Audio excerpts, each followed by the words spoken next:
ஹalleluya. கர்த்தருடைய மகாபெரிய பரிசுத்தத்துக்கு ஸ்தோத்திரம் மகிமை உண்டாதாக. இந்த நாளுக்காக கர்த்தர் நன்றி செலுத்துகிறேன். இந்த புதிய டிசம்பர் மாதத்துக்காக கர்த்தர் ஸ்தோத்திரம் செலுத்துகிறேன். இந்த புதிய மாதத்துக்காக கர்த்தர் ஸ்தோத்திரம். இந்த புதிய மாதத்திலும் இந்த முதல் நாளிலும் தேவ சன்னியாசம் கர்த்தர் மனைத்ததுக்காக கர்த்தர் ஸ்தோத்திரம். ஹalleluya. கர்த்தாமே நாளும் கூட இந்த புதிய மாதத்திலே ஒரு முதல் நாளிலும் கூட இந்த மாதத்து முதல் நாள் கூட தேவ சன்னியாசத்தை கர்த்தாமே நம்மளை கூட்டி சேர்த்து கர்த்தர் துதித்து பாட நாமத்தை மகிமைப்படுத்த ஆராய்ச்சி செய்ய கர்த்தர் நாளுக்கு கிருபை செய்ய கர்த்தர் ஸ்தோத்திரம். நம்ம கர்த்தர் நம்ம வாழ்க்கையில் செய்கிற நன்மைகளுக்கும் ஏராளமாக நம்ம நன்றி செலுத்த தேவன் நன்றி செலுத்த கடமைப்பட்டிருக்கோம். அந்த நாளும் கூட நம்ம தேவ சன்னியாசத்தில் வந்து நம்ம அறிவு கேட்ட பிரகாரமாய் நம்ம புத்தி கேட்ட பிரகாரமாய் தேவனை ஆராதித்து நம்ம துதிக்க போற்ற கர்த்தர் மகிமைப்படுத்த நன்றி செலுத்த கர்த்தர் நாம் கிருபை இறக்கும் பாருக்கா கர்த்தர் ஸ்தோத்திரம். உங்களோட சேர்ந்து கர்த்தர் அடியான் இந்த பாக்கியத்தின் சாகியம் புத்தகமே கர்த்தர் நன்றி செலுத்துகிறேன். கர்த்தர் ஸ்தோத்திரம். ஆமென். ஹalleluya. கர்த்தர் ஸ்தோத்திரம் உண்டாதாக. இந்த மாதம் நாம் தேவனுக்கு நன்றி செலுத்துகிற மாதமாக இருக்கிறது. ஹalleluya. அதாவது இந்த வருடத்திலே எப்படி நம்ம 10ல் 1 பாகம் தேவனுக்கு கொடுக்குறோமோ கர்த்தர் கொடுத்த அந்த பிரயாசத்தை நம்ம பிரயாசத்திலிருந்து ஒரு 10ல் 1 பாகம் தசமாக கொடுக்குறோமோ அப்படியே நம் கர்த்தரிலிருந்து பெற்றுக்கொண்ட இந்த வருடத்தை அவருக்கு நன்றி செலுத்துமாய் ஒரு மாதத்தை நம்ம 10ல் 1 மாதத்தை நம்ம ஒதுக்க வேண்டும். அது பிரகாரமாக இந்த டிசம்பர் மாதம் முழுவதும் கிராட்டிடியூட் மந்த், அதாவது தேவனுக்கு நன்றி செலுத்துகிற ஒரு மாதமாக நமக்கு அமைகிறது. அப்படியே இந்த வாரம் அப்படியே அந்த மாதம் முழுவதும் நம் தேவனுக்கு நன்றி செலுத்தி கர்த்தர் நாமத்தை மகிமைப்படுத்தி நம் புதிய ஆண்டு கடந்து செல்ல கர்த்தர் உதவி செய்வாராக. அப்படி இந்த வாரம் இந்த மாதத்தில் நமக்கு கிட்டத்தட்ட 5 வாரம் நமக்கு அதாவது 5 பசுதாரம் நமக்கு கொடுக்கப்பட்டிருக்குது. அந்த நாட்களில் தேவனுக்கு நன்றி செலுத்துகிற முறையை நாம் கற்றுக்கொண்டு தேவனுக்கு நன்றி செலுத்தி அப்படி அந்த கர்த்தர் நமக்கு இந்த ஆண்டு நிறைவேற்ற செய்வாராக. ஒவ்வொரு நாளும் இந்த 5 வாரத்தில் ஒவ்வொரு நாள் கர்த்தருக்கு எப்படி நன்றி செலுத்தலாம் பார்க்கலாம். ஒன்று தனிப்பட்ட முறையில் கர்த்தர் செய்த நன்மைகளுக்கு நாம் நன்றி செலுத்த முடியாத ஒரு வாரத்தை நம்ம பார்க்கலாம். இன்னொரு வாரம் தேவனுடைய கிருபைக்காக கர்த்தருக்கு நன்றி செலுத்த முடியாது பார்க்கலாம். இன்னொரு நாள் கர்த்தர் நம்முடைய ஜெபத்தை கேட்டு நம்ம பதிலளித்த காரியத்துக்கெல்லாம் நன்றி செலுத்த முடியாது பார்க்கலாம். கர்த்தர் கொண்டு நமக்கு செய்த எல்லா உதவிகளுக்கும் நன்றி செலுத்த பார்க்கலாம். இப்படி ஒவ்வொரு வாரமும் கர்த்தர் நடத்த பிரகாரமாய் நாம் தேவன் நன்றி செலுத்தி புதிய ஆண்டுக்கு பிரவேசிக்க கர்த்தர் கிருபை செய்வாங்க. அந்த பிரகாரம் இன்னாலும் கூட நாம் பார்க்க வேண்டிய ஒரு காரியம் இருக்குது. என்ன அப்படின்னா, கர்த்தர் இதுவரைக்கும் நமக்கு தனிப்பட்ட முறையில் பர்சனலாக கர்த்தர் நமக்கு செய்த காரியத்தை நன்மைக்கு விசேஷமாய் ஆசீர்வாதோட மேன்மைக்கு நாம் நன்றி செலுத்த வேண்டும். ஆமென். ஹalleluya. நம்முடைய பர்சனல் வாழ்க்கையிலே கர்த்தர் நமக்கு அருள் செய்த ஆசீர்வாதத்துடைய மேன்மைக்கு என்ன அவங்களுக்கு இந்த நமக்கு நன்றி செலுத்த வேண்டும். அதாவது நம்ம பிளெஸிங் சில ஹைலைட்ஸ் இருக்குது. கர்த்தர் நம்ம வாழ்க்கையில மேன்மையாக வைத்திருக்கிறார். ஒத்துக்கிறீங்களா? நம்ம வாழ்க்கையில ஆசீர்வாதம் மேன்மையாக நிரப்பியிருக்கிறார். அது யாரும் இல்லைன்னு சொல்ல முடியாது. நம்மளாம் எங்கேயோ தாழ்ந்துருந்தோம், ஓரமாக இருந்தோம், கணக்கிலே இடப்படலை, சிட்டிசன்ஷிப்பாக இருந்தோம் கூட தெரியல, அந்த அளவுக்கு நம்மளே கவுண்டபிளாக கூட கிடையாது, அப்படிலாம் இருந்தோம். ஆனால் இன்றைக்கி தேவன் நம்மளையும் ஒரு ஆளாக வைத்திருக்காருன்னா அது தேவனுடைய மகாபெரிய அவருடைய கண் நம்மளுடைய மேலே பட்டதுனாலே. ஹalleluya. கர்த்தாவே நீர் இந்த கண்ணீரையான்னு சொல்லி பாடலை பார்த்தோம். கர்த்தர் ஸ்தோத்திரம். அவர் நம்ம கண்டுகொள்ளும் விதமாக இப்போ தேவனுடைய மேன்மையை நாம் பெற்றிருக்கிறோம். அதனால் கர்த்தர் நமக்கு பர்சனலாக நம்ம கொடுத்த ஆசீர்வாத மேன்மையை நாம் நினைத்து தேவனுக்கு ஸ்தோத்திரம் செலுத்த வேண்டும். தேவனுக்கு ஸ்தோத்திரம் உண்டாதாக. இந்த வேதாந்தத்தில் ஒரு 3 காரியங்களை பார்க்கிறோம். அது என்னென்ன சூழ்நிலையில் அவங்க அந்த ஸ்தோத்திரம் சொன்னார்கள், பிரச்சனை காரியமாக சொன்னார்கள், அவங்க எப்படி அது மூலமாக அவங்க என்ன பலன் இருந்தது சொல்லி வேதாந்த சுருக்கமாக நாட்களும் பார்ப்போம். தேவனுக்கு ஸ்தோத்திரம் உண்டாக. அது பிரகாரம் நம்ம நன்றி செலுத்த நம்ம உதவி செய்வதாக. வாசிக்கலாம். சங்கீத புஸ்தகம் சங்கீதம் 8ஆம் அதிகாரம் 4ஆம் வசனத்தை ஒரு வாசிக்கலாம். சங்கீதம் 8:4. சவுண்ட் உண்மையே பக்கத்தில் சவுண்ட் வரும். சங்கீதம் 8:4. மனுஷனை நீ நினைக்கிறதுக்கோ மனுஷகுமாரனை விசாரிக்கிறதுக்கோ அவன் எம்மாத்திரம் என்கிறேன். ஆமென். ஹalleluya. தேவனுடைய ஸ்தோத்திரம் மகிமை உண்டாதாக. இங்கே தாவீது அருமையான வார்த்தையை பயன்படுத்துகிறார். மனுஷனை விசாரிக்கிறதோ மனுஷனை நீ நினைக்கிறதோ மனுஷகுமாரனை நீ விசாரிக்கிறதும் அவன் எம்மாத்திரம் என்கிறேன் என்றார். தேவனுடைய ஸ்தோத்திரம் உண்டாதாக. அதாவது கர்த்தருடைய காரியங்கள் வந்து பெரியதாக இருக்குது. எல்லா காரியம் கர்த்தர் காரியங்களே பெரியதாக இருக்குது. அப்படி பார்க்கும்போது இந்த கேவலமான மனுஷனை, உமக்கு கீழ்ப்படியாத மனுஷனை நீ அவங்களை குறித்து நினைத்து அவங்களை ஆசீர்வாதம் கொடுக்கறது என்ன? அதுக்கு அவன் எம்மாத்திரம் என்று சொல்லி அங்கே தேவனை உயர்த்து மனிதனை தாழ்த்துகிறதை இங்கே தாவீது எடுத்துக்கிறதை பார்க்கிறோம். தேவனுக்கு சோத்திரம் உண்டாதாக. ஒரு கர்த்தர் உங்களுக்கு ஒரு நன்மை செய்தார் என்றால் அதை நம்ம பெற்றுக்கொள்வது நம்மளாம் என்னது எம்மாத்திரம், அதுக்கு நம்ம அன்ஃபிட். ரைட்டா? நம்ம ஆங்கிலத்தில் இந்த வசனம் எப்படி போட்டிருக்குன்னா அன்வொர்த்தி, வி ஆர் அன்வொர்த்தி. நம்ம என்ன செய்ய அதுக்கு என்ன இல்லை, அதுக்கு நம்ம என்ன பாத்திரமே கிடையாது, பிரோஜனமே கிடையாது. அதுக்கு பிரோஜனமே கிடையாது, ஒரு பாத்திரமே கிடையாது. அதாவது அது பெற்றுக்கொள்வதற்கு நமக்கு ஒரு பிரோஜனம் இல்லாதவனா இருக்கிறான். நம்ம அதாவது நான் கவுண்டபிள், நம்ம அதுக்கு பாத்திரம்னு கிடையாது, அவன் எம்மாத்திரம். இப்படி இருக்கும்போது தேவரீர் உங்களுடைய காரியங்கள் நீ எனக்கு செய்தியானால் அது எனக்கு நீங்கள் ஆசுவாத்து மேன்மைன்னு சொல்லி நான் நினைத்து மிதன வசனம் வாசித்து பாருங்க. அவருடைய செய்களை சொல்லிட்டு தான் பண்ணுறார். வாசிக்கலாம் மிதன வசனம் 3ஆம் வசனம் வாசிக்கலாம். விரலின் கிரிகளாகிய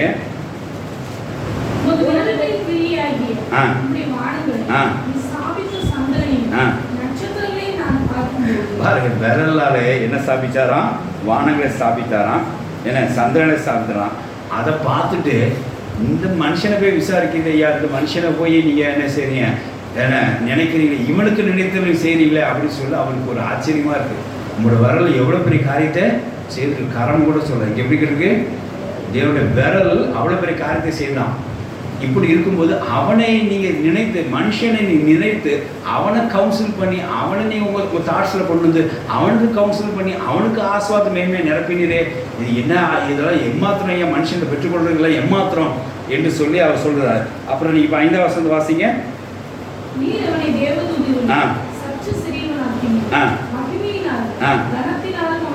பாருங்க, கிட்டத்தட்ட என்ன லெவலில் மனுஷன் வச்சிருக்காரு பாருங்க. அடுத்த விஷயம், அவர் தேவனுக்கு சற்று சிறியவனா வச்சிருக்காருன்னு சொல்லி பார்க்கிறோம். அடுத்தது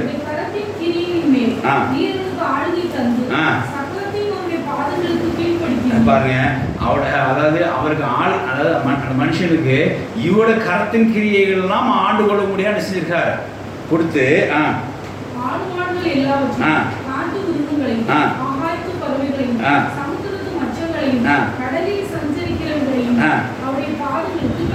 அவரோட பாதங்கள் எல்லாத்தையும் கீழ்படுத்தினேன் என்று சொல்லி பார்க்கிறோம். அடுத்த வசனம் வாசிங்க.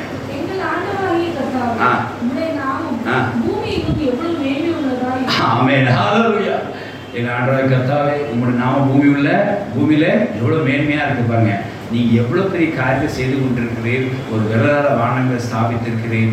இப்படிலாம் காரியத்தை செய்து கொண்டு மனுஷனையும் நீங்கள் அவர் விசாரித்து அவனை நினச்சி அவனுக்கு ஒரு ஆளுகையும் கொடுத்து இப்படி நீங்கள் பூமியில் உங்கள் நாமத்தை மேன்மைப்படுத்தி கொண்டு எங்களையும் நீங்கள் என்ன செய்கிறீர், ஆசுவாத்த நன்மையை நிரப்புகிறீர் என்று சொல்லி, ஆசுவாத்த மேன்மையால் நிரப்புகிறேன்னு சொல்லி இங்கே ஆசுவாத்த மேன்மையை ஏதாவது தியானம் பண்ணுகிறார். கர்த்தருக்கு ஸ்தோத்திரம் உண்டாதாக.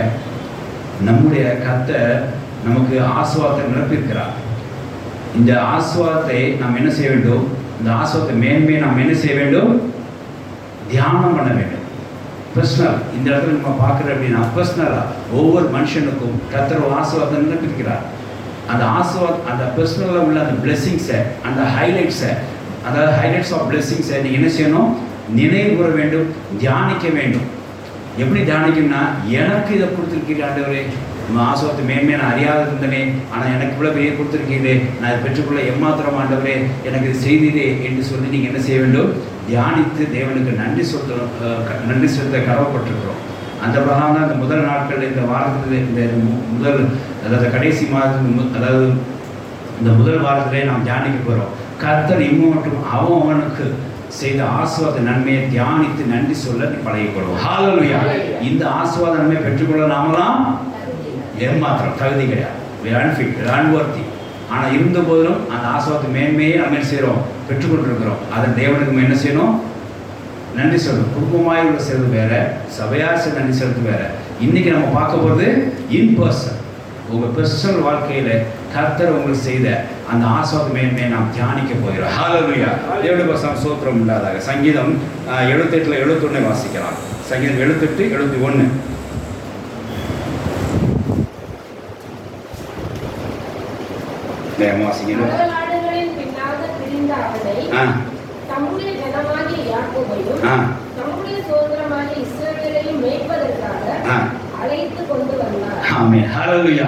இங்க தாவீது என்ன செய்றார், எப்படி தன் வாழ்க்கையிலே அவர் பர்சனல் உள்ள ஆசுவாத மேன்மையை நினைக்கிறார். என்ன மேன்மை, அவர் என்ன பண்ணியிருந்தாரு, கரவலாட வச்சுட்டு இருந்தார். குறிப்பாக என்ன கேட்டால் நான் என்ன சொல்லுவேன் தெரியுமா, இன்னும் அதிகமாக அவங்க அப்பனால அவனால் கண்டுகொள்ளப்படாத ஒரு மனிதனாக இருந்தான் தாவீது. அவங்க அப்பனால் கூட கண்டுகொள்ளாமல் ஆடு மேய் நாங்கள் இங்கே ஆராதனைக்கு வந்திருக்கிறோம் அப்படின்னு சொல்லிட்டு கண்டுகொள்ளாத மனுஷனாக கூட இருந்தான் கடைசி பையனா, ரைட்டா? அப்படி இருந்தால் கரவால் மேய்த்து கொண்ட தாவீதை கர்த்தர் என்ன செஞ்சிருக்கிறார், தம்முடைய மந்தையை மேய்க்க முடியாமல் தன்னை ஜனங்கள் மேய்க்க முடியாமல் என்ன செஞ்சவரை மேய்ப்பராக நியமித்திருக்கிறார். எப்படி தியானம் பண்ணுறாரு பார்த்தீங்களா? அவர் பர்சனல் வாழ்க்கையில் அவர் செஞ்ச காரியத்தை எப்படி நினைக்கிறார், என்ன ஒன்றுக்குமே உதவ இருந்த எண்ணெய், குப்பையில் இருந்த எண்ணெய் என்னை நீர் கண்டுகொண்டு கரவாடு மேய்த்து கொண்ட எண்ணெய் இஸ்ரவேலுக்கு ராஜாவாக்க முடியாமல் அவங்கள மேய்க்க முடியாமல் உங்கள் ஜனங்களை மேய்க்க முடியாது என்னை மேய்ப்பராக்கினதுக்காக நான் இந்த காரியத்தை பெற்றுக்கொள்றதுக்கு எம்மாத்திரம். ஆனாலும் இந்த ஆசீர்வாதம் மேன்மை நான் செய்கிறேன், தியானிக்கிறேன். ஹல்லேலூயா. என்னை நினைத்து என்னை விசாரிக்க, அந்த மனுஷன் என்னை போட்டு போங்க, என்னை நினைத்து என்னை விசாரித்து கடவுளாடு பிறந்த எண்ணெய், கடவுளாடு பின்னால் போய் கொண்ட எண்ணெய் இஸ்ரவேலுக்கு ராஜாவாக முடியும், மந்தையாக மேய்க்க முடியும், மேய்ப்பெல்லாம் நிறுத்தினே ராசவாத்தினை மேன்மை நான் இப்போ நினைத்து பார்க்கிறேன், தியானம் பண்ணுறேன்னு சொல்லி பார்த்து பாடுகிறேன். ஹல்லேலூயா. எப்படி பர்சனல் வாழ்க்கையை யோசித்து பாருங்க. நீங்கள்லாம் என்ன பண்ணிட்டு இருந்தோம், நாமெல்லாம் என்ன பண்ணிட்டு இருந்தோம்? முடிஞ்ச அளவுக்கு விக்கிராதனைக்கு ஏதோ பண்ணிட்டு இருந்தோம் ஆரம்பத்தில். கத்திரவசாம் சோத்திரம் உண்டாத பாவம் பண்ணிட்டு இருந்தோம். ஒரு நாள் கூட தேவனை துதிக்க ஆராதிக்க நம்ம மனது போனதில்லை. ஆனால் கர்த்தர் அப்படியா நம்ம அலைந்து திருந்து பாடல் பாட பார்த்தீங்களா, அலையில படவாய அலைஞ்சிட்டு இருந்தோம். என்னை நீ கண்டீர் ஐயா, என்ன வார்த்தை பாருங்க. ஆனால் உங்கள் பாடங்களுக்கு தகுதி கிடையாது, 1000 நாள் கொடுத்தாலும் பாட தகுதி கிடையாது. அலைகிற அலைகளில் அலைகிற அதாவது படகு போல அலைந்து கொண்டிருந்தேன், என்னையும் நீங்கள் கண்டீரையா அப்படின்னா அதை தாவித அவர் நினைக்கிறார். அவர் பண்ண தியானத்தை அவர் பண்ண எப்படி நினைக்கிற பிரச்சனை அவர் நினைக்கிற பாருங்க. என்னுடைய பர்சனல் ப்ரொஃபஷன் என்ன, ஆடு மேய்க்கிறது. அப்படி இருந்த என்ன உங்கள் மந்தைய மேய்க்க முடியாது என்னை வைத்தீர் ஆண்டவரே என்று சொல்லி ஆசீர்வாதத்தை மேன்மையை அங்கே தியானிக்க முடியாத பரியிருந்திருக்கிறார். ஹல்லேலூயா. யோபு அதான் சொல்றாரு பாருங்க, வாசிக்கலாம். யோபு 7ஆம் அதிகாரம் 17-18 வாசிக்கலாம். யோபு இந்த காரியத்தை சொல்றார். அவனை விசாரிக்கிறதுக்கும் அவனுக்கு நீங்கள் கவுன்சில் பண்ணி அவனை நினைத்து அவனை திங்க் பண்ணி ஒரு மனுஷன்லாம் நீங்கள் நினைத்து அவன் திங்க் பண்ணி அவனை கவுன்சில் பண்ணி அவனுக்கு ஒரு நன்மை விளங்குறதுக்கெல்லாம் அவன் எம்மாத்திரம் அவனுக்கு நீங்கள் செய்கிறீங்களே அப்படின்னா அப்போ என்ன அர்த்தம் அப்படின்னா அந்த ஆசீர்வாதத்தை மேன்மை அந்த மனுஷன் அவங்க நினைக்கிறான்னு என்று சொல்லி அர்த்தம். ஹல்லேலூயா. வாசிக்கிறான். மனுஷன்லாம் ஒரு பொருட்டா. ஹல்லேலூயா. இந்த ஆதி ஆரம்பத்தில் 6 பார்க்குறோம், இவனை படைச்சது விசனம் உண்டாக்கின்னு சொல்லிப்பாரு. அப்படியாப்பட்ட மனுஷனெல்லாம் நீர் பொருட்டாகிட்டு ஆண்டவரே, நான்லாம் உதறிப்பேன், என்ன நான்லாம் உதறிப்பேன். ஆனால் நீர் பாருங்க எவ்வளோ அன்பு, இந்த பாருங்க எவ்வளோ வல்லவன். மனுஷன் நீங்கள் பொருட்டாக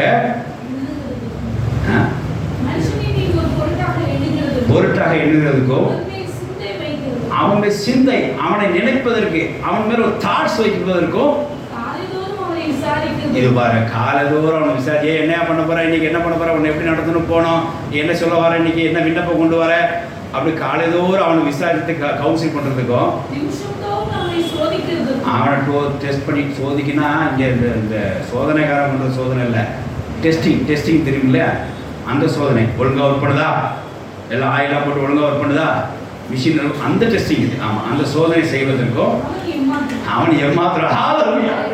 இந்த மண்ணா போகிற மனுஷனை நீ நினைத்து அவனுக்காக ஒரு சிந்தனை பண்ணி அவனெல்லாம் ஒரு பொருட்டாக எண்ணி அவன் ஒழுங்காக வேலை செய்கிறானா, எல்லாம் வேலை செய்தா, எல்லா உறுப்பு ஒழுங்காக வேலை செய்தா, எல்லாம் ஒழுங்காக ஆயில் போட்டு எல்லாம் வச்சுருக்கானா, எல்லாம் ஆக்டிவாக இருக்கா, இப்படி அவனை சோதிச்சு அவனுக்கு ஒரு நன்மை செய்கிறதெல்லாம் அவனுக்கு அவன் ஏமாத்துறாங்க என்று சொல்லி அங்கே தேவனை உயர்த்தி மனுஷனை தாழ்த்துகிறார்.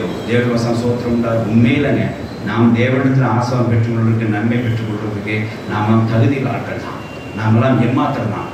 ஆனால் கர்த்தர் நம்மளை விசாரிக்கிறார், கர்த்தர் நம்மளை நினைக்கிறார், கர்த்தர் நம்மளை சிந்தனை கொண்டிருக்கிறார், கர்த்தர் நம்மளை டெஸ்ட் பண்ணி ஒழுங்காக ஆக்டிவ் பண்ண வச்சு ஆசீர்வாதத்தை நன்மையெல்லாம் நிரப்புகிறார். ஹல்லேலூயா. ஆசீர்வாதத்தை மேன்மையாக நிரப்புகிறார்.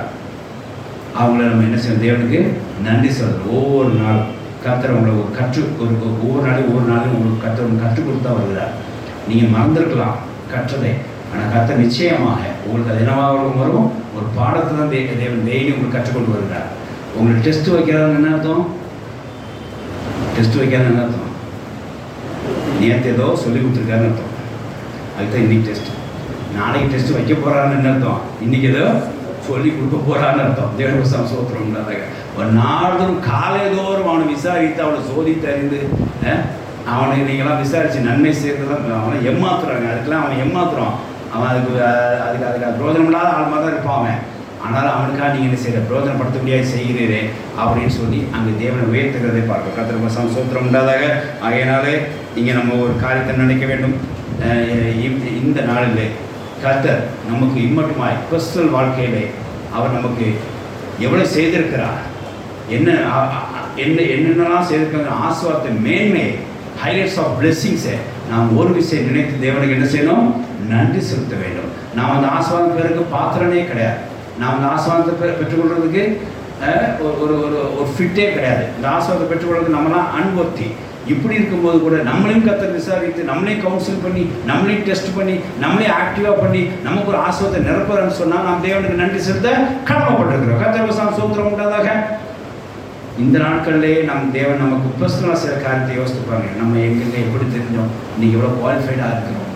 எனக்குலாம் ரொம்ப ஆச்சரியமாக இருக்கும்.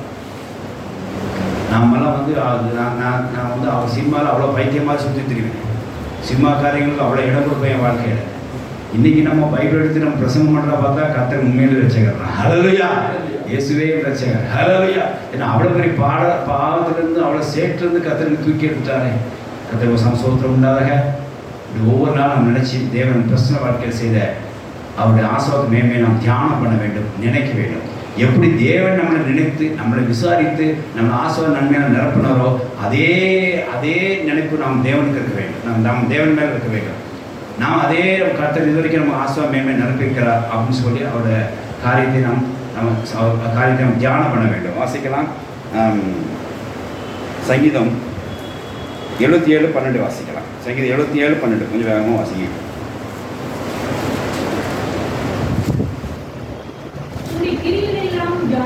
உங்களுடைய கிரியெல்லாம் தியானித்து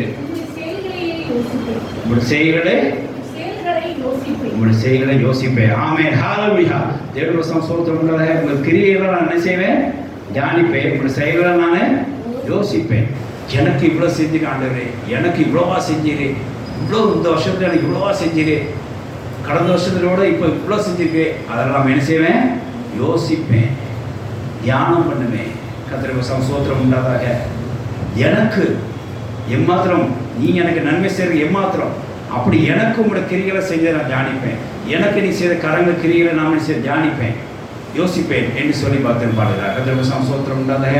இது இன்னைக்கு மட்டும் கர்த்தர் செய்த நன்மையை நினைச்சு நம்ம நன்றி செய்யக்கூடாது, நன்றி செலுத்தக்கூடாது. அதோடு சேர்த்து பூர்வ காலத்துலேருந்து நம்ம இந்த பர்சனல் வாழ்க்கையில் நடந்து பார்க்கணும். அதே சங்கீதம் 143:5 வாசித்து பாருங்க. இதே வசனம் அங்கே போட்டிருக்கு. ஆனால் ஒரு வரி மட்டும், ஒரு வார்த்தை அதில் கூடுதலாக கொடுக்கப்பட்டிருக்கு. அது என்னன்னு நீங்களே வாசிங்க. சங்கீதம் 143 பூர்வ நாட்களை நினைக்கிறேன், உங்கள் செய்யலாம் தியானிக்கிறேன், உங்களோட கருத்துக்களை யோசிக்கிறேன். இதுதான் இதே வார்த்தை எங்கே இருந்துச்சு, சங்கீதம் 77:12 இருக்கு. ஆனால் ஒரு வார்த்தை எக்ஸ்ட்ரா இருக்கு. என்ன இருக்குது? அப்படின்னா நம்ம இது வரைக்கும் கர்த்தர் செய்த ஆசீர்வாத நன்மையே, ஆசீர்வாத மேன்மையே நம்ம எப்போ இருந்து ஸ்டார்ட் பண்ணோம்? ஃப்ரம் த ஆரிஜின், முதல்ல இருந்து ஸ்டார்ட் பண்ணோம். திடீர்னு ஒரு நாள் ரட்சிக்கப்பட்ட நாள்லேருந்து கர்த்தர் என்ன செய்ய நன்மைக்காக சோதரான்னு சொல்லிட்டாதீங்க. பிறந்துலேருந்து இன்னைக்கு வரைக்கும் கர்த்தர் நடத்தும் ஒரு பர்சனலாக எவ்வளோ குவாலிஃபை பண்ணி வச்சுருக்கிறார். நான்லாம் ரொம்ப கடமைப்பட்டிருக்கேன். ஏன்னா என் வாழ்க்கையில் படிப்பு ஒரு பர்டிகுலர் லெவலில் பிரேக் ஆகி போச்சு. மறுபடியும் கர்த்தர் என்னை படிக்க வச்சார் பாருங்க. இதெல்லாம் கர்த்தர் கொடுத்த எனக்கு கொடுத்த அனுக்கிரகமா. அப்போ பாருங்க, அப்போ நான் பூர்வ நாட்களிலிருந்து நம்ம தியானித்து பண்ண வேண்டும். பூர்வ நாட்களிலிருந்து நீ செய்ததை நினைக்கிறேன், உங்கள் கரங்கள் கிரியைகளை நான் தியானிக்கிறேன் என்று சொல்லி பக்தன் சொல்ல பிரகாரமாய் நாம் பூர்வ நாட்களிலிருந்து உண்டாகும். தேவனுக்கு ஸ்தோத்திரம் உண்டாதாக. இங்கே அதே மாதிரி ஒரு 3 பரிசுத்தவான்கள் பூர்வ நாட்களிலிருந்து இம்மட்டும் வாழ்க்கை செய்த நன்மைகளை அவங்க நினைத்து சில ஆசீர்வாதத்தை பெற்றுக்கொண்டார்கள். அப்படி தேவனுக்கு நினைவு கூறி அவங்க சில காரியங்களை பெற்றுக்கொண்டார்கள். அது என்னன்னு வாசித்து நம் தேவனுக்கு நன்றி செலுத்த தொடர்ந்து ஆயத்தமாகும். 3 வசனங்களை வேகமாக வாசிங்க, ஒவ்வொருத்தராக வாசிங்க. அதுதான் நம்ம தியானம் பண்ண போகிறோம். 2 சாமுவேல் 7:18. 2 சாமுவேல் 7:18 ஒருவர் வாசிக்கலாம்.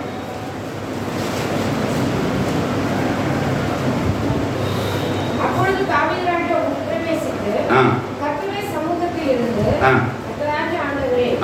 தேவரே என்னை இதுவரைக்கும் கொண்டு வந்ததற்கு நான் ஏமாத்தினேன். இதுவரைக்கும் நான் என்னை நீங்க கொண்டு வந்தது ஏமாத்திரம்.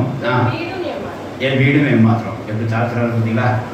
இங்கே ஒரு வசனத்தை பார்க்குறோம். இது ஒரு விதமான ஜபமா. ரைட். அடுத்தது ஆதியாகமம் 32:9 வாசிக்கலாம். ஆதியாகமம் 32:8-9 வாசிங்க. ஆதியாகமம் 32:8 9 வாசிக்கீங்களா? என்ன அமைதியாயிட்டீங்க பாருங்க. அடியேனுக்கு தேவரே காண்பித்த எல்லா தயவுக்கும், அடியேனுக்கு தேவரே நீங்க காண்பித்த எல்லா தயவுக்கும், எல்லா சத்தியத்துக்கும் நான் எவ்வளவு வேணும் பாத்திரம் அல்ல. ஹalleluya. அங்க தாவீது என்ன சொன்னார்? நீ இம்மட்டும் என்னை நடத்தி வந்ததுக்கு நான் ஏமாத்திரம்னாரு. இங்க நீங்க காட்டிய தயவுக்கு நானு பாத்திரம் அல்ல அப்படின்ற வாசிக்கலாம். நான் கோலும் கையுமாய் இந்த யோர்தானை கடந்து போனேன். நான் ஆர்ஜின்ட்டா பூர்வ நாட்டில் வந்துட்டா கோலும் கையுமா தான் போனார். 0வா தான் போனாரு. ரைட்டா? ஆர்ஜின் கொண்டு வந்துட்டார். பூர்வ நாட்டில் கொண்டு வந்துட்டாரு. அடுத்தது இப்பொழுது இவ்விரண்டு பரிவாரம் உடையானே இந்த ஆசீர்வாத மேன்மை நானே பெற்றுக்கொண்டேன் என்று சொல்லி இங்கே பார்க்கிறோம். இதுவும் ஒரு விதமான ஜெபம். மூணாவது காரியம் நெகேமியா 9ஆம் அதிகாரம் 36-37 வாசிக்கலாம். நெகேமியா 9:36-37 வாசிக்கலாம்.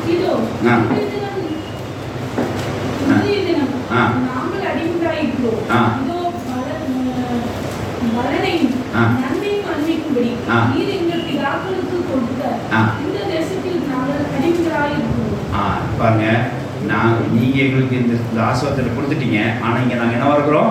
அடிமையில இருக்கிறோம். எங்க பரம் நீங்க வீணாய் கொண்டிருக்கு. வசனம் அடுத்த வாசிங்க.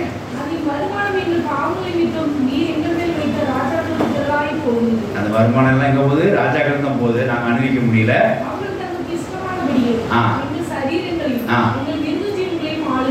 எங்க சரீரம் எங்க கிரகிச்சீங்களும் அவங்க இஷ்டப்பட ஆளுகிறார்கள். நாங்க மகா இக்கட்டில் அகப்பட்டிருக்கிறோம். ரைட். இந்த 3 ஜபத்துல ஒரு காரியம் மையமா இருக்கு. 3 ஜபம். இது 3 விதமான 3 ஜபம் தான். தாவீது ஏற்ற ஜபம் தான். என்ன ஜபம் தெரியுமா? நான் உங்களுக்கு ஒரு ஆலயம் கட்ட போற ஆண்டவரே என்று சொன்ன உடனே ஏசாயா சொன்னவங்க மனம் போல செய்யா அப்படின்னு சொல்லிட்டார். ஆனா கர்த்தர் என்ன சொன்னார் அப்படின்னா, அவன் கட்ட வேண்டாம், அவன் பையன் கேட்டுவான் என்று சொல்லி அவனுக்கு அவன் செஞ்சதுக்கு நான் ஒரு வீடு கட்டி தரேன் என்று சொல்லு என்று சொல்லி ஏசாயா தீர்க்கதரிசி சொல்லிவிட்டார். ஏசாயா தீர்க்கதரிசி இவருக்கு சொன்ன உடனே என்ன செஞ்ச நேரம் ஆலயத்துக்கு போய் அங்க ஒரு ஜபத்தை பண்ணினார். சனியாத்துள்ள போய் அவர் ஜபம் பண்ணார். என்ன ஜபம் பண்ணினா? ஆண்டவரே, இம்மட்டும் நீ என்ன செய்ய இதுவரைக்கும் என்ன நீங்க அழைத்து வந்து நான் ஏமாத்திரம், எனக்கு நீ கொடுத்த வீடும் ஏமாத்திரம் என்று சொல்லி தன்னை தாழ்த்தினார். தேவவசம் சோத்திரம் உண்டாத. இது ஒரு விதமான ஜபம் தான். அடுத்தது இங்க பார்க்கிறோம், யாக்கோபு பார்க்கிறோம். ஏசா அவனை துரத்துகையில் எங்க ஏசாட சிக்கிடுவோமோ, தன் உயிரை எடுத்து விடுவானோ, நான் பழி வந்து இருக்கிறான் என்று பயத்தில் இங்கே ஒரு வார்த்தையை சொல்லி ஜெபிக்கிறார். உன் தேசத்துக்கு மறுபடியும் திருப்பி வருவீங்க எப்படி சொல்லியிருக்க கர்த்தாவே என்று சொல்லி இம்மட்டும் நீ காட்டு தயவுக்காய் நன்றி, இருபார் எம்டியா போனேன், இருபார்கள் வந்திருக்கிறேன் அப்படின்னு சொல்லிட்டு மறுபடியும் அங்கே யாக்கோபு ஒரு ஒரு ஜபத்தாக ஏறெடுக்கிறார். இது 2வது ஜபத்தை இங்கே பார்க்கிறோம். 3வது நெகேமியா காலத்திலே அங்கே இஸ்ரா மற்றும் 11 ஊழியர் 12 ஊழியர் பேர் போட்டிருக்குது. அதெல்லாம் சேர்ந்து ஒரு ஜபத்தை ஏறெடுத்தார்கள். நீங்கள் அழைத்து வந்த கானான் தேசத்திலே நாங்கள் இன்னும் அடிமையாக தான் இருக்கிறோம் என்று சொல்லி அங்கே என்ன செய்கிறார்கள்? எங்கள் வருமானம் அங்கே போகுது, எங்களை ஆளுகிறார்கள் சொல்லி இங்கே ஒரு இக்கட்டிலே ஒரு ஜபம் பண்ணதாக பார்க்கிறோம். கர்த்தருக்கு சோத்திரம் உண்டாதாக. இந்த 3 ஜபத்திலே ஒரு மைய கருத்து இருக்கு. என்ன அப்படின்னா, அந்த அவங்களுக்குள்ள ஒரு காரியத்திலே அவர்கள் எப்படி ஜெபித்தார்கள் அப்படின்னா, இதுவரைக்கும் தேவன் கொடுத்த ஆசீர்வாதம் மேன்மையை நினைத்து என்ன செஞ்சார்கள்? ஜெபித்தார்கள். இந்த 3 காரியத்தில் மைய கருத்து இருக்கு. இதுவரைக்கும் தேவன் அவர்களுக்கு அளித்த ஆசீர்வாத மேன்மையை நினைத்து அவர்கள் என்ன செஞ்சார்கள்? ஜெபித்தார்கள். ஜெபித்து ஒரு 3 காரியத்தை பெற்றுக்கொண்டார்கள். ஒன்று எப்படி அப்படின்னா, தாவீது இம்மட்டும் எனக்கு இதில் நடந்தது பெரிய விஷயம் ஆண்டவரே, நான் ஏமாத்திரம் வீடு தர்றதுக்கு என்று சொல்லி தேவசித்தத்துக்குள்ள அவன் வந்தான். தேவசித்தத்துக்குள்ள அவன் உள்ள வந்தான். இங்கே தேவசித்தை நிறைவேறும்படியாக அவன் என்ன செஞ்சான்? அங்கே இதுவரைக்கும் தேவன் நடத்துகிற விதத்தை தேவன் நமக்கு செய்த ஆசீர்வாதத்தை தியானிக்கும் போது தேவ சித்தத்துக்குள்ள ஆனான்.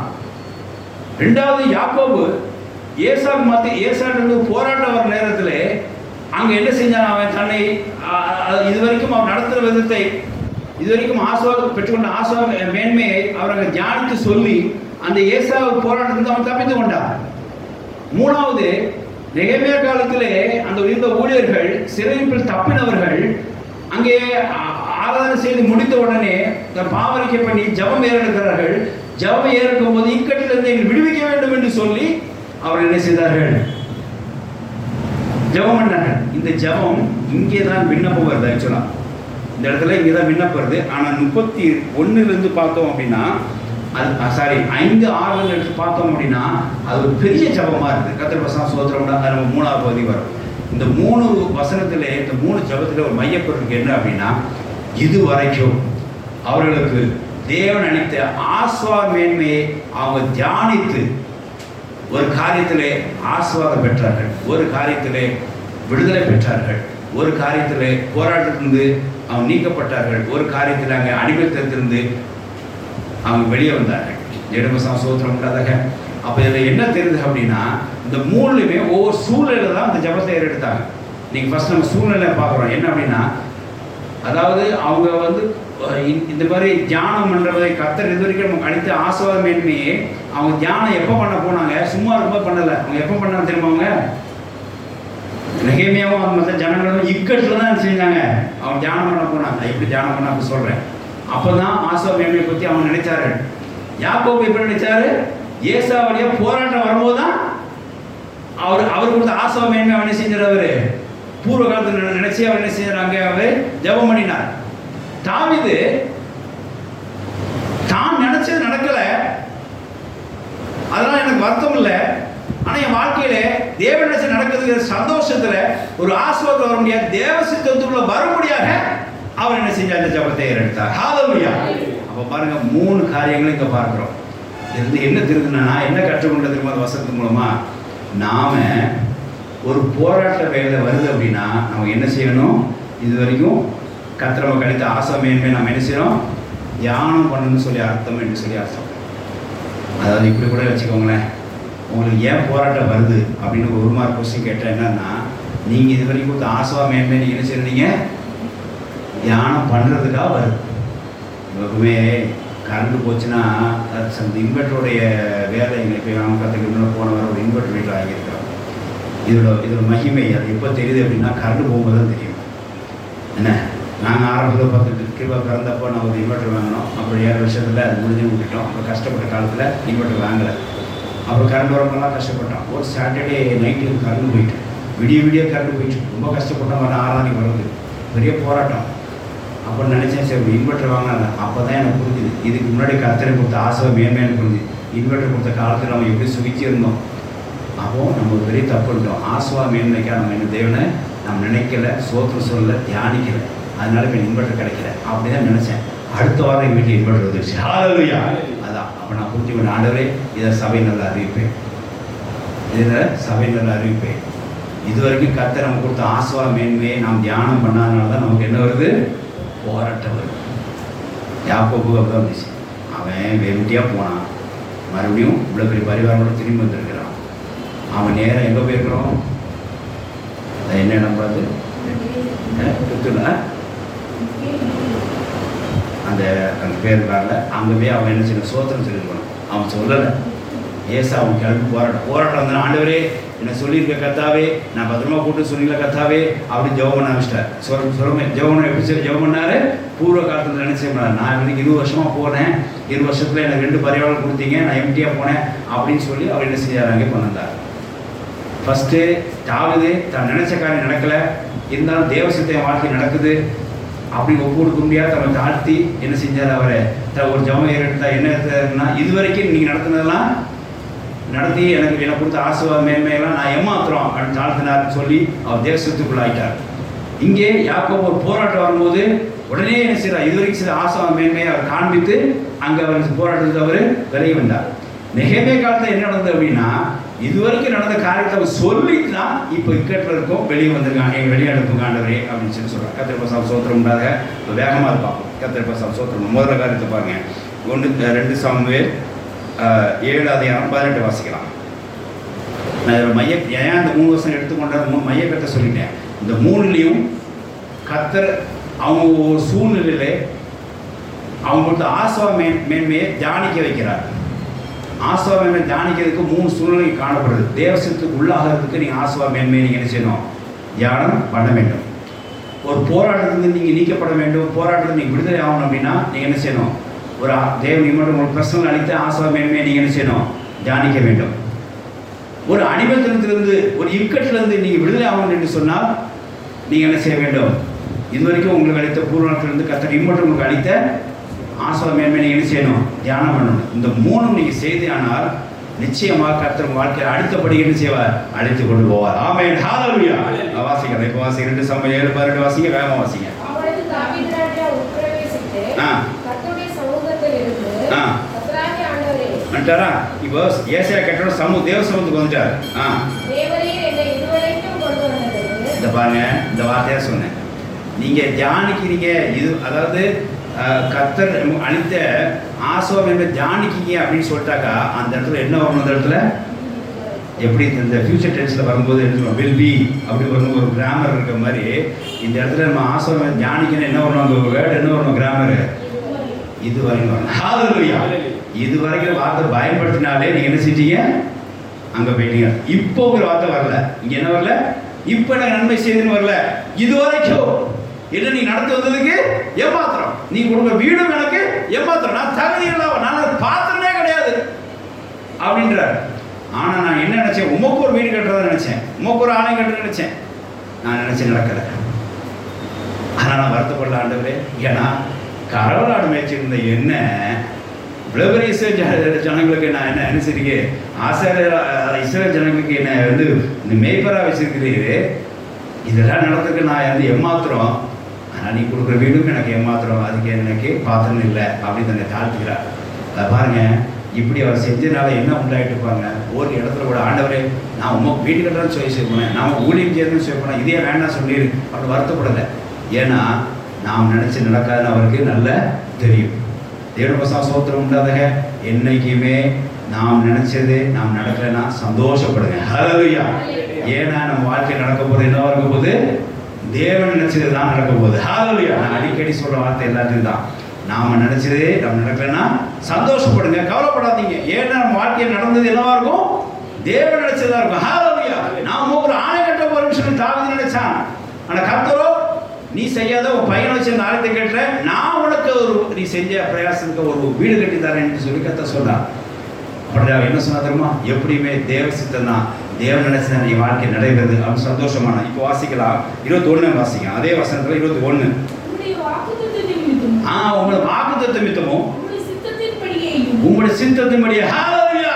என்னோட சித்தத்தின்படி அல்ல, என்னோட நினைவின்படி அல்ல, நான் நினைச்ச பிரகாரமா இல்ல, உங்களுடைய வாக்குத்தத்தின்படியாகும், உங்களுடைய வார்த்தையினால், உங்களுடைய வாக்குத்தத்தின்படியும் நீங்க உங்க சித்தத்தின்படியும் இந்த பெரிய காரியங்கள்லாம் உங்க அடியானுக்கு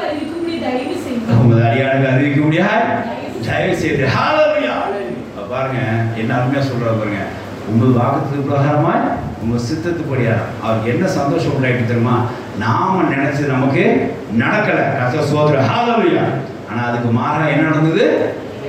தேவன் நினைச்சது, அவர் சித்தம் நினைச்சது, அவர் சித்த பிரகாரம் நடந்தது. அவர் வாக்குத்தத்தம் இங்கே நிறைவேறுது. இந்த காரியத்தை எனக்கு சொல்லிடாண்டே என்று சொல்லி சந்தோஷப்பட்டார். அப்போ பாருங்க, இந்த இடத்துல தன்னை இந்த ஆசீர்வாதம் பெறுறதுக்கும் இந்த ஆசீர்வாதம் மேன்மை பெறுறதுக்கும் நான் ஏமாற்றம் சொல்லி தாழ்த்ததுனாலே தேவன் அவனை குறித்து நினைத்ததை நிறைவேற்றினார். ஆமென். ஹல்லேலூயா. கர்த்தருக்கு ஸ்தோத்திரம் உண்டாதாக. அப்போ பாருங்க, இந்த இடத்துல நம்ம என்ன புரிஞ்சுக்கிறோம் அப்படின்னா, நாம நினைச்சது நாம் நடக்கல அப்படின்னா கவலைப்படாதீங்க. நடந்த காரியம் தேவன் நினைச்சதாகும். ஆமென். ஹல்லேலூயா. இதை குறித்து நீங்கள் வாழ்க்கையில் சந்தோஷப்படுங்க. எப்பவுமே அப்படிதான். நம்ம நினைச்ச வேலை கிடைக்கலையா உடனே கவலைப்படக்கூடாது. எனக்கு ஆண்டவர் செய்யலையே கவலைப்படக்கூடாது. இப்போ கொடுத்துருக்க வேலை தேவன் நமக்கு அவசியத்தப்படி கொடுத்த வேலை அப்படின்னு எடுத்துக்கணும். ஹல்லேலூயா. அதுதான் நீங்கள் என்ன செய்யறது? தேவன் ஆசீர்வாதத்தை கொடுத்து மேன்மையே பாராட்டுறது அர்த்தம். இப்போ கொடுத்துருக்காரா? நாம் நினைச்சு நடக்கல, இப்போ ஒரு வேலையை கொடுத்துருக்காரா? இது தேவன் கொடுத்த ஆசீர்வாத மேன்மை. ஹalleluya. இதில் நான் பூரிப்பா இருப்பேன், நான் மகிழ்ச்சியா இருப்பேன். இந்த பெரிய காரியம் எனக்கு செய்தி அல்லவா, இதுக்கே நான் ஏமாத்துறேன் ஆண்டவரே. அப்புறம் நான் நினைச்சேன் வரல எனக்கு என்ன என்று சொல்லி அவர் அங்கே சந்தோஷப்பட்டார். தேவனுக்கு ஸ்தோத்திரம் உண்டாதாக. அப்போ பாருங்க, எப்போ தேவசத்துலன்னா இந்த காரியெல்லாம் ஆசீர்வாதம் மேன்மை பெற்றுக்கொள்ள நான் பார்த்தனால நான் ஏமாத்திரம் அப்படி நினைக்கும் போது அவன் தேசத்துக்குள்ளான எப்படி தேசத்துலான கர்த்தர் அவனுக்கு குறித்த ஒரு நினைவை அங்கே நிறைவேற்றினார். அவனுக்கு ஒரு வீட்டை கட்டி கொடுத்து ஆசீர்வதித்தார். ஹல்லேலூயா. தேவனுக்கு ஸ்தோத்திரம் உண்டாதாக. அப்படி இருந்து என்ன தெரியுது அப்படின்னா, நாம் தேவ சித்தத்துக்குள்ள ஆகிறதுக்கு இம்மட்டும் கர்த்தர் நமக்கு அள்ளிய ஆசீர்வாத மேன்மையை நாம் பெறதுக்கு எம்மாத்திரம் சொல்லி நாம் தேவனிடத்தில் இம்மட்டுப்பட்ட ஆசீர்வாத மேன்மையை நாம் என்ன சொல்லி மெச்சிக்கொள்ள வேண்டும், அவரை புகழ்ந்து பாராட்ட வேண்டும், அவரை துதிக்க வேண்டும், அவரை விசேஷமாக அவருக்கு என்ன செய்யணும், பூர்வ நாட்களிலிருந்து அவர் நமக்கு அளித்த ஆசீர்வாத மேன்மைகளை என்ன செய்யணும், நன்றி செலுத்த வேண்டும், ஸ்தோத்திரம் செலுத்த வேண்டும். அப்படி செய்வர்களுக்கு நாம நினைச்சது நடக்காது, தேவன் வாழ்க்கையை நினைச்சதான் நடக்கும், அவர் சித்தம் நிறைவேறும். ஆமென். ஹல்லேலூயா. இது எந்த நேரத்தில் செஞ்சாரு பார்த்தீங்கன்னா, நான் சொல்ல முடியுங்களா, இந்த ஜபம் எப்போ செஞ்சாரு, எப்போ தாழ்த்தினாரு, அது எந்த இடத்துல இந்த மாதிரி பூர்வ காலத்தை நினைச்சு, அதாவது இது மட்டும் என்னை நடத்தி வந்ததுக்காக, இதுவரைக்கும் என்னை நடத்தி வந்ததுக்காக நான் ஏமாத்திரம் எப்போ சொன்னாருன்னா, அவர் நினைச்சதை வாழ்க்கையில நடக்காம இருக்கும்போது செஞ்சார். தாவீது வாழ்க்கையில என்ன செய்ய நினைச்சானோ அது நடக்காம இருக்கும்போது செஞ்சார். அப்போ பாருங்க, இப்போ நீங்க ஒரு பொசிஷன்ல இருக்கீங்க, நாம் நினைச்சு நடக்கல அப்படின்னா உடனே என்ன செய்யணும், ஆஹா இம்மட்டும் எனக்கு அளித்த ஆசீர்வாத மேன்மைக்காக ஸ்தோத்திரம் ஆண்டவரே, இம்மட்டும் நீங்கள் அந்த ஆசீர்வாத நன்மைக்கு நான் வந்து ஏமாத்திரம் தொடர்ந்து சித்துக்களை நடத்தும், நான் நினைச்ச எனக்கு நடக்க வேண்டாம், நீங்கள் நினைச்ச நடத்த போதும் அப்படின்னு தேவனுக்கு ஒப்பு கொடுக்க வேண்டும். கர்த்தருக்கு ஸ்தோத்திரம் உண்டாதாக. ஆகையினால இந்த ஜெபம் எப்போ ஏறெடுக்கப்பட்டது அப்படின்னா, அவன் தாழ்த்தி நினைச்சு நடக்காதனாலே அவங்க தாழ்த்தினான். என்ன தாழ்த்தினான், ஆண்டவரே நான் நினைச்சு நடக்கலை, இருந்த போதிலும் இவ்வளோ பெரிய ஆசீர்வாத மேன்மையை எனக்கு தருவதுக்கு நான் எம்மாத்திரம், உங்க சித்தபடியே என்னை வழி நடத்தும் என்று சொல்லி தேவன் ஒப்பு கொடுத்தால் பெரிய ஆசீர்வாதத்தை தேவனுக்கு பெற்றுக்கொண்டார். ஆமென். ஹல்லேலூயா. அப்படியே நம்முடைய எல்லா வேலையும் சரி, நாம் நினைச்ச நடக்கலையா உடனே வருத்தப்படக்கூடாது. என்ன செய்யணும், அந்த இடத்துல செய்யணும், இது வரைக்கும் அவர் நம்ம காட்டின தயக்காவும், இது வரைக்கும் அவர் நம்ம கொடுத்த வேலைக்காகவும், இதுவரை கொடுத்த ஆசை மேன்மைக்காகவும் நம்ம நினைச்சோம் தொடர்ந்து தியானம் பண்ணி அதுக்கெல்லாம் ஏமாத்திரம் ஆண்டவரே நம்ம சோத்தரிக்கிறேன் அப்படின்னு அடுத்த போயிட்டுருக்கணும். வாழ்க்கை நடக்க போகிறது இப்போ என்னவா இருக்கும், அப்படி செஞ்சீங்கன்னா கர்த்தர் கொடுத்த ஆசீர்வாத மேன்மையை நீங்க தியானித்து பண்ணி தேவனுக்கு ஸ்தோத்திரம் செலுத்தினா நிச்சயமாக உங்களை அடுத்தபடி தேவ சித்தத்துக்குள்ளதா இருக்கும். ஆமென். ஹல்லேலூயா. உங்க சித்தத்து வராது. கர்த்தருக்கு ஸ்தோத்திரம் உண்டாதாக. ஒரு தைரியமா அந்த வார்த்தையை எடுத்துக்கொள்ளுங்க. தாவீது வாழ்க்கை எடுத்துக்கொள்ளுங்க. கர்த்தருக்கு ஸ்தோத்திரம் உண்டாதாக. நான் அடிக்கடி இந்த ஸ்டேட்டஸில் வார்த்தை போடுறேன், நாம் நினைச்ச நடக்கலைன்னா நம்ம வாழ்க்கையில தேவன் நினைச்ச நடக்கும் அப்படின்னு சொல்லி ஸ்டேட்டஸ் போடுறேன். எல்லாரும் அதுக்கு லைக்லாம் போடுங்க. அது இந்த தாவீதுடைய சாராம்சத்துக்கு சப்போர்ட். கர்த்தருக்கு ஸ்தோத்திரம் உண்டாதாக. ஏதோ ஒரு வசனம் ஆதாரம் இல்லாமல் நான் இந்த ஸ்டேட்டஸும் போடுறதில்லை, பின்னணியில் இருக்கும் 3-4 லேயரில் அது வசனம் தான் இருக்கும். கர்த்தருக்கு ஸ்தோத்திரம் உண்டாதாக. அதனால சில இடங்களில் நம்ம ஃபஸ்ட் ரேங்க் எடுக்க படிக்கிறோம், ஃபஸ்ட் ரேங்க் எடுக்கிறோம், செகண்ட் ரேங்க், தேர்ட் ரேங்க்லாம் வருது. உடனே நம்ம என்ன செய்யணும், ஆண்டவரே நான் ஃபஸ்ட் ரேங்க் நினச்சேன், நீங்கள் தேர்ட் ரேங்க் கொடுத்துட்டீங்க, அப்படி இது வரைக்கும் ஒன்று இந்த வரைக்கும் ரேங்க் எடுத்ததுக்காக நான் ஏமாத்துறேன் ஆண்டவரே அப்படின்னு ஆசை நம்ம என்ன செய்யணும், வர செய்யணும். செஞ்சேன்னா அடுத்த காலம் என்னவா இருக்காது, தேவன் நினைச்ச பிரகாரமாக இருக்கும், நீ நினைச்ச பிரகாரம். ஹல்லேலூயா. நீ ஃபர்ஸ்ட் ரேங்க் எடுப்ப, கர்த்தர் ஒன்று ஸ்டேட் டாப்பரில் கொண்டு நிறுத்துவா. ஹல்லேலூயா. நம்ம நினைக்கிறோம் காலேஜில் படிக்கிறோம், நிறைய கேம்பஸ்லாம் அட்டன் பண்ணுறோம், இப்படி தான் முடியும், இப்படி படித்தா அப்படி ஆக முடியாது கேம்பஸ். நீங்கள் எதுவுமே நினைக்காதீங்க, எதுவுமே நினைக்காதீங்க. அவர் இம்மட்டும் உங்களுக்கு காலேஜ் படிக்கிறதுக்கா தேவனுக்கு ஸ்தோத்திரம், அவ்வளோதான். மிச்சத்தை செய்கிற அவர் பார்த்துக்குவார். நமக்கு அப்படி தான் நினைக்கணும், நம்ம இம்மட்டும் அவர் நடத்தி வந்துக்கலாம் என்று நம்ம அவருக்கு தேவனுக்கு நன்றி செலுத்த கடமைப்பட வேண்டும். அதான் சொன்னேன், இது வரைக்கும் அந்த வார்த்தை இங்கே வருது, இது வரைக்கும் என்ற வார்த்தையும் வந்தது. கர்த்தருக்கு ஸ்தோத்திரம் உண்டாதாக. ஆகையினால நம்ம வாழ்க்கையிலே நாம் நினைச்சது நடக்கலை அப்படின்னா, கர்த்தர் இதுவரைக்கும் கொடுத்த உங்களுக்கு கொடுத்த மேன்மையை தியானிக்க சொல்லுகிறான்னு சொல்லி அர்த்தம். அப்படி நீங்கள் இதுவரைக்கும் கர்த்தர் உங்களுக்கு அளித்த ஆசீர்வாத மேன்மையை அவர் தியானிக்கும் போது கர்த்தர் அடுத்த ஸ்டெப் என்ன செய்வார், தேவசத்துக்குள்ளாகி உங்களை ஆசீர்வதிப்பார். ஆமென். ஹல்லேலூயா. தாவீது போல. ரெண்டாவது காரியம், இங்கே யாக்கோபு பார்க்குறோம். யாக்கோபுக்கு ஒரு போராட்டம் வந்துட்டு ஏசாவால் முடிஞ்சோம் அப்படின்னு முடிவு பண்ணிட்டார். கதை இதோட முடிவு வச்சு நம்ம யாருக்குமே இப்போ தான் ஒருத்தர் தப்பிச்சு ஓடி வந்த கொண்டாடி பிள்ளையோட அடுத்து வந்துட்டான் பாரு, பழைய பூர்வீக உள்ள சாபம் வந்துட்டு பாரு. எங்கள் அம்மா அன்னைக்கே சொல்லி அனுப்பிச்சு, நான் பார்த்துக்கன்னு சொல்லிட்டு போயிடுச்சு. இப்போ பாரு கதை ஏமாத வந்துட்டு, ஐயோ நல்ல ஆசீர்வாதம், 2 பரிவாரம் வந்துருக்கு, அவனும் காலியாக போச்சு இன்னைக்கு அப்படின்னு அவர் வராரு. அவர் உடனே யோசிப்பார், நமக்கு இருக்க ஒரே துணை யார்? தேவன் தான். அவர் சொன்ன வார்த்தையை ஞாபகப்படுத்தி பார்ப்போம். நம்ம இங்கேருந்து போகும்போது எப்படி போனோம்? எம்டியாக போனோம். இன்றைக்கி இவ்வளோ பெரிய வெல்த்தோடு வந்துருக்குறோம். சொல்லி கேட்போமே ஆண்டவர்கிட்ட, நமக்கு ஒரு வழி செய்வார் என்று சொல்லி வாசிக்கலாம். அதை 32:8 வாசிக்கலாம்.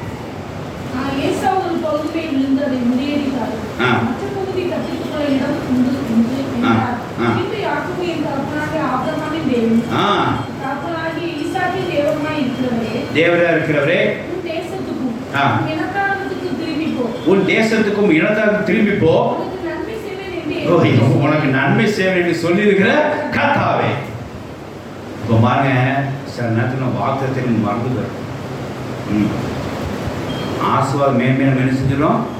மறந்து போயிடும். அப்போ ஒரு போராட்டம் வரும்போது தான் வாக்குத்தத்தமே ஞாபகம் வருது. என்ன, ஒரு போராட்டம் வரும்போது தான் வாக்குத்தத்தை. நீங்கள் இந்த வாரம் இந்த வருஷம் நியூ இயரோட வாக்குத்தத்தம் என்ன கொண்டு வரல?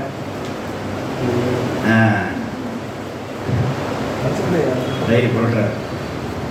என்ன, சில வாக்குத்தத்தை மறந்து விடும். இந்த வருஷம் மறந்து போயிடும்.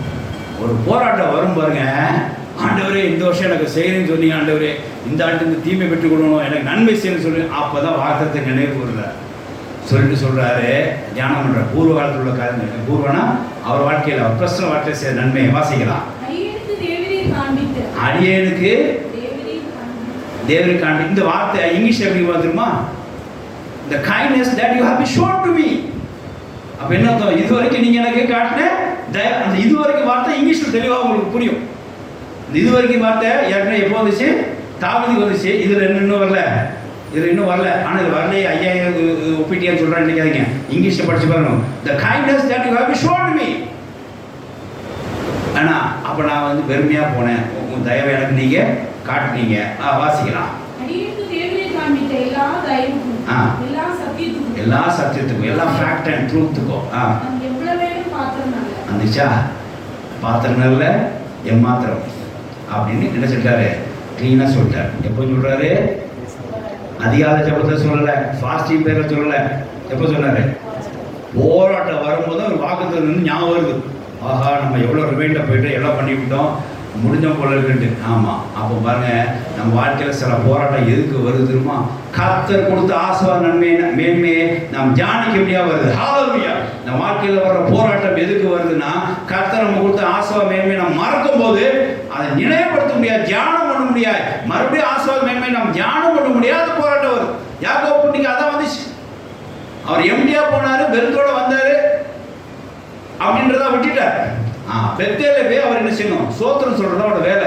ஆனால் இவர் பெத்தேல போகாம என்ன பண்ணார்? அவர் அவங்களோட ஃபேமிலியோட ஜாலியாக என்டர்டெயின்மெண்ட் மாதிரி வந்துட்டு இருந்தார். வந்துச்சு பாருங்க, போராட்டம் வந்தோடனே உடனே வாக்குத்தத்தை ஞாபகம் வந்துச்சு.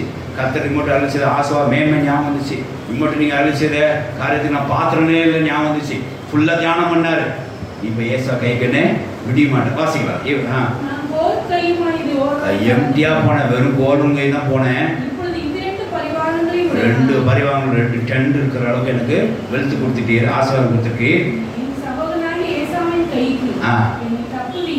இப்போ ஏசா கை தப்பு வைக்கணும், ஸ்ட்ரெயிட்டாக சொல்ல வேண்டியதானே? எதுக்கு சொன்னார்? அதுதான் விஷயமே.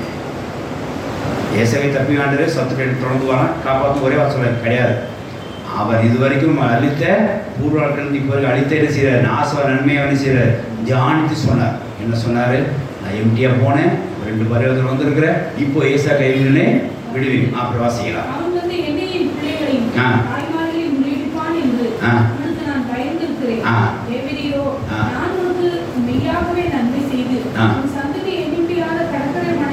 நீங்களோ என் மெய்யாவே நன்மை செய்து என் சந்ததியை கடக்க மனங்கத்து போல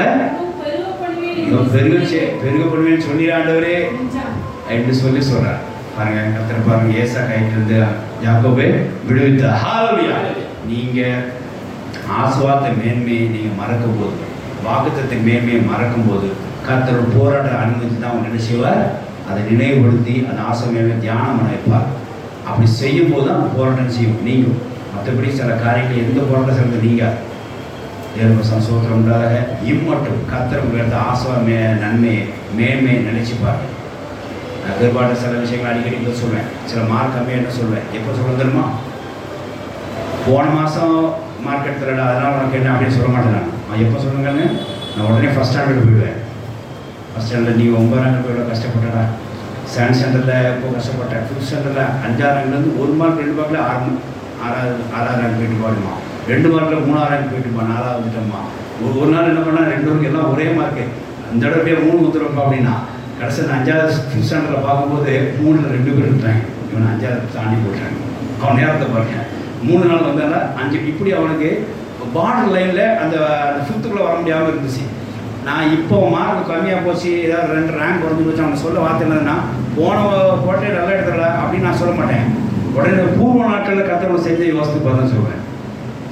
7th ஸ்டாண்டர்டில் கஷ்டப்பட்டேன், 5th ஒரு மார்க்கால் ஒரு 5th ரேங்க் ஒன்று போச்சு இல்லையா, நீ 3rd வர வேண்டியது. அந்த இடத்துல 2 ரேங்க் எடுத்து 4th and 5th எடுத்து இவனை 6th தட்டிட்டாங்க.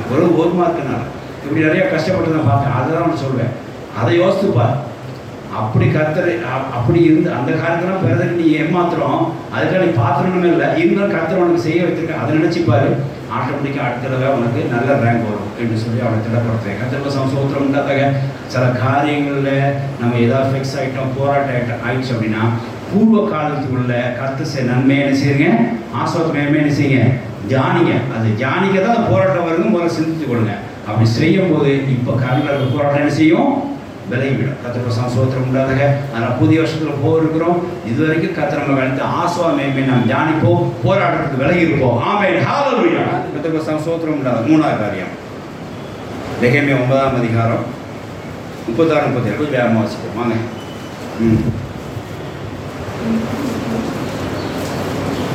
36 37. நன்மையும் அன்பிக்கும்படி நீர் எங்கள் பிதாக்களுக்கு கொடுத்த இந்த தேசத்திற்கு தானே நாங்கள் அடிமைகளாய் இருக்கிறோம். அதை வருமானம் எங்கள் பாவங்களை நிமித்தம் நாங்கள் இப்போ அடிமையாக இருக்கிறோம். இந்த வருமானம் இந்த பாவத்தை நிமித்தம் எங்களுக்கு ராஜா ஆளுகிறார்கள், எங்கள் சரீரத்தோடு சொல்லிட்டு இக்கட்டு வாசிங்க. எங்கள் மேல் வைத்த ராஜாக்களுக்கு திரளாய் போன்றது. அவர்கள் தங்களுக்கு இஷ்டமானபடியே எங்கள் சரீரங்களையும் எங்கள் மிருகஜீவன்களையும் ஆளுகிறார்கள். நாங்கள் மகா இக்கட்டில் அகப்பட்டிருக்கிறோம். இக்கட்டில் அகப்பட்டிருக்கிறோம். இந்த இக்கட்டில் ஏற்கனவே சொன்ன மாதிரி ஏசாவை விடுவின்னு சொல்லி ஜாக்கோபு ஜெபிச்சிருக்கலாம், ரைட்டா? ஆனால் அதே மாதிரி இப்போது சிறையிலிருந்து தப்பித்துள்ள சில ஆட்கள் இருக்காங்க. எஸ்ரா காலத்தில் மற்றும் நெகேமியா காலத்தில் இருந்தாங்க. அந்த ஊழியரை சேர்ந்து மக்களோட சேர்ந்து பாவரிக்கை செய்து நெகேமியா 9 பார்க்குறோம். இப்படி உடனே செஞ்சு கடைசியில் ஒரு விண்ணப்பம் வைக்கிறாங்க, இக்கட்டில் நாங்கள் அகப்பட்டிருக்கோம்னு சொல்லி. அங்கே நாங்கள் உடனே அடுத்த காலத்து அடுத்ததெல்லாம் பார்த்தோம் அப்படின்னா, நாங்கள் இனிமேல் ஒழுங்காக இருப்போம், இனிமேல் பிரமாணத்தை கடைபிடிப்போம், தசமத்தை ஒழுங்காக செலுத்துவோம், இந்த கடன் பாரத்தை நாங்கள் மேற்கொண்டு கொள்வோம், ஆளுநரோட செலவை நாங்கள் செஞ்சு கொள்வோம், பின்னால் போட்டுட்டு வராங்க. சரி, அந்த இக்கட்டில் இருக்குன்னு சொல்கிறத ஒரே வார்த்தை ஜெயிச்சிக்கலாமே. நாங்கள் இக்கட்டில் இருக்கோம், எங்களை விடுதலாக்கும், எங்களை அடிமைப்பட்டிருந்து எங்கள் விடுதலாக்கும், நான் சிறை போய் தப்பி இருந்திருக்கோம். ஆனால் அந்த ராஜாக்கள் எங்கள் ஆளுநர்கள் விசேஷமாக நீங்கள் கொடுத்துருந்த இந்த காணான் தேசத்துலேயே அவங்க என்ன செய்கிறாங்க, என்ன அடிமைத்தனமாக வச்சுருக்காங்க, நம்மளோட பொருட்கள்லாம் வேணாது அப்படின்னு சொல்லி ஜெபிச்சுக்கலாமே. இந்த 36 37 ஸ்ட்ரெயிட்டாக ப்ரேயர் பண்ணிக்கலாமே. பண்ணலை. என்ன பண்ணுறாரு பாருங்க, 5ஆம் வசனம் வாங்க. நெகேமியா 9:5 வாங்க. பின்பு லேவியரான யெசுவா, கத்மியேல், மானி, ஆசாப்னயா, செரபியா, ஒபியா, செப்பனியா, பெத்தகியா என்பவர்கள் ஜனங்களை பார்த்து நீங்கள் எழுந்திருந்து அநாதியா என்றென்றைக்கும் இருக்கிற உங்கள் தேவனாகிய கர்த்தரை ஸ்தோத்திரியுங்கள் என்று சொல்லி, ஹல்லேலூயா, இந்த ஸ்தோத்திரம் சொல்லி கர்த்தரை நோக்கி எந்த ஸ்துதி ஸ்தோத்திரத்திற்கும் மேலான உங்களுடைய மகிமையுள்ள நாமத்துக்கு ஸ்தோத்திரம் உண்டாவதாக. இப்போ பாருங்க, இப்போ ஒரு ஜெபத்தை ஆரம்பிக்கிறாங்க. லாங் ஜெபம். பைபிளில் 2 ஜெபம், பெரிய ஜெபம். ஒன்று சாமுவேல் பண்ண ஜெபம், சாலமோன் பண்ண ஜெபம், ஆலயத்தில் பிரதிஷ்டைக்கு. அடுத்த ஜெபம் இங்கே பார்க்கலாம், ஒரு லாங் ஜெபம் இருக்குது. இது ஏன் லாங் ஜெபம் ஆச்சுன்னா, இவங்க ஜெபம் பண்ணும்போது பூர்வ காலத்திலேருந்து எடுத்து ஜெபம் பண்ண ஆரம்பித்தாங்க. நான் சொன்னல இது வரைக்கும் அப்படின்றத வார்த்தையோட மையப்பொருள் தான் இங்கே இருக்குது. யாக்கோபு என்ன சொல்லுவாங்க, இது வரைக்கும் நீ காட்ட தயவுக்கு நான் பாத்திரம் இல்லைன்னு. தாவீது என்ன சொன்னாரு, இது வரைக்கும் மட்டும் நடத்துவதற்கு நான் ஏமாத்துறேன். இங்கே இஸ்ரேல் ஜனங்களும் மற்ற ஊழியர்களும் என்ன சொல்றாங்க தெரியுமா?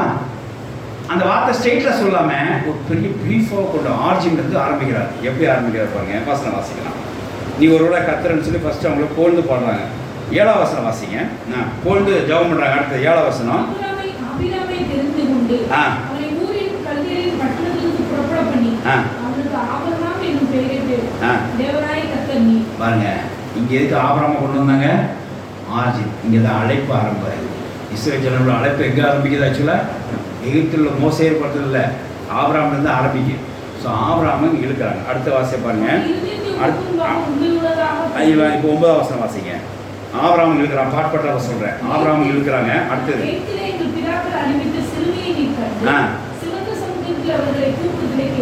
நீங்க பாருங்க, இங்க வந்து அவர் ஜபத்தை கேட்டதா சொல்லி எகிப்துக்கு வந்துட்டாங்க. ரைட்டு. அடுத்தது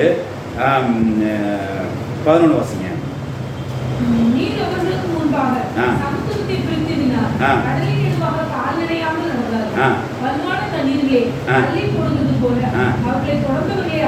இங்க பார்வோன் க்ளோஸ் பண்ண கதையை போட்டிருக்கு. ரைட். அடுத்தது பாருங்க. அடுத்த வசனம். நீர் பகலிலே மேக சம்பதியும் அவர்கள் நடக்க வேண்டிய வழியை அவர்களுக்கு வெளிச்சமாக இரவிலே அக்கினி சம்பதியும் அவர்களை வழி. இது இஸ்ரவேல் ஜனங்கள் நடத்த விதத்தாங்க காட்டுறாங்க. பாருங்க, ஆபிரகாம் அழைத்தது, எகிப்து தேர்தலில் சிக்கி கொண்டது, அங்கே அடிமையாக இருந்தது, பார்வோனை மோசே மூலமாக கொண்டு வந்து பார்வோனை விடுதலை பெற்றது, பார்வோனை சாவடிச்சது, அப்புறம் அந்த வனாந்தத்தில் அவரை நடத்தி விதத்தை காமிச்சது. அடுத்தது பாருங்க, சீனா மலையில் அவங்களுக்கு உடம்படிக்கை கொடுத்தது, அதாவது ஞாபகம் உடம்படிக்கை கொடுத்தது. அதுக்கு அடுத்தது வாசிங்க, வசனம் வாசிங்க. சீனாய் மலையில் அவர்களோடு பேசி அவர்களுக்கு செம்மையான நீதி நியாயங்களையும் நல்ல கட்டளைகளையும் கற்பனைகளும் ஆகிய உண்மையான பிரமாணங்களை கொடுத்து அது பரிசுத்த நாளை என்ன செய்யணும், புலச்சாக படிக்க ஆராதனை செய்ய கட்டளை கொடுத்து, பின்பு அவங்க வானத்திலிருந்து வர மன்னாவை கொடுத்து இப்படி அவங்களை போஷித்து பராமரித்து வந்தார். என்ன ஆனாலும் அவங்க 17ஆம் வருஷத்துல இவங்க செஞ்ச தப்ப சொல்றாரு. வாசிக்கலாம். 17. அவர்கள் செவி கொடுக்க மனதில்லாமல் அவர்களிடத்தில் நீ செய்த உடைய அற்புதங்களை நினையாமலும் போய் தங்கள் கழுத்தை கடினப்படுத்தி தங்கள் அடிமைத்தனத்துக்கு திரும்பும்படிக்கு அவர்கள் கலகம் பண்ணி ஒரு தலைவனை ஏற்படுத்தினார். ஆகிலும் வெகுவாய் மன்னிக்கிறவரும் இரக்கமும் மனவுருக்கமும் நீடிய சாந்தமும் மகா கிருபை உள்ளவரும் ஆகிய தேவனாகிய நீ கைவிடவில்லை. ஆமென். ஹalleluya. இப்போ ஒரு ராஜா வேணுட்டாங்க. அடுத்தது எங்க போயிட்டார். இந்த கதையெல்லாம் அவர் சொல்றார். இதெல்லாம் நீங்க வீட்டில் படிச்சு பாருங்க, தெரியும். மறுபடியும் எல்லாம் ஃபுல்லா வந்து இப்போ 21 வாசிங்க. 21 வாசிங்க. இப்படி 40 வருஷமாக வனாந்தரத்தில் அவர்களுக்கு ஒன்றும் குறைவுபடாதபடி அவர்களை பராமரித்து வந்தார். அதாவது நியாயாதிகளோட தலைவன் சொல்லி தலைவலையா உள்ள போய் இப்போ எங்கே போயிட்டாங்க? இப்போ உள்ள போயாச்சு. அடுத்து வாங்க. நியாயபதிகள் சாரி மோசே மாற்றி சொல்லிட்டேன். இல்லை, இப்போ 40 வருஷத்துக்குள்ளே வந்து கானான் தேசம் சும்மா இருந்தாங்களா? இல்லை, மறுபடியும் அவங்க பண்ணது பாருங்க. 24 வாசிக்கலாம். கொண்டார்கள்.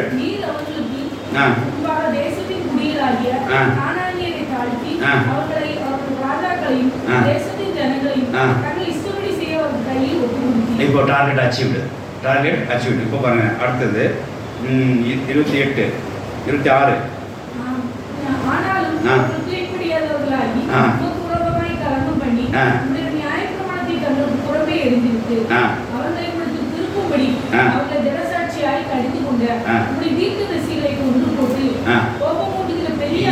இப்ப கர்த்த செஞ்ச நன்மை இவங்க செஞ்ச பாவத்தையும் சொல்றாங்க. இதையும் அந்த கதையை சொல்றாங்க. கர்த்தருக்கு ஸ்தோத்திரம் உண்டாதாக. அப்புறம் நீங்க வந்து ஸ்ட்ரெயிட்டா எங்க வாசிக்கலாம்? 29 வாசிங்க. சரி, 28 கூட வாசிங்க. 28.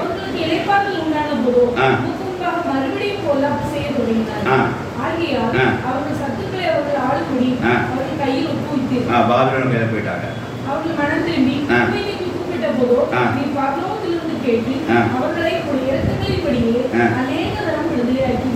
இப்ப பாருங்க, இப்படியே போயிட்டே இருக்கு. இப்ப பாருங்க 30 வாசிக்கலாம். நீ அநேக வருஷமா பொறுமையா இருந்து ஆவியினால் பேசின தீர்க்கதரிசிகளை கொண்டு அவர்களை தினசாட்சியாய் கடிந்து கொண்டாலும் அவர்கள் செவி கூடாதபடியினாலே அவர்களை அந்நிய தேவ ஜனங்களின் கையிலே மறுபடியும் அவங்க ஒரு தடம் மாறதை பார்க்கலாம். அடுத்த வருஷம் வாசிங்க. மிகுந்த இறக்கலின்படியே அவர்களை நிர்மூலமாக்காமலும் அவர்களை கைவிடாமலும் இருந்து நீ கிருபையும் இரக்கம் உள்ளதே. ஆமென். ஹalleluya.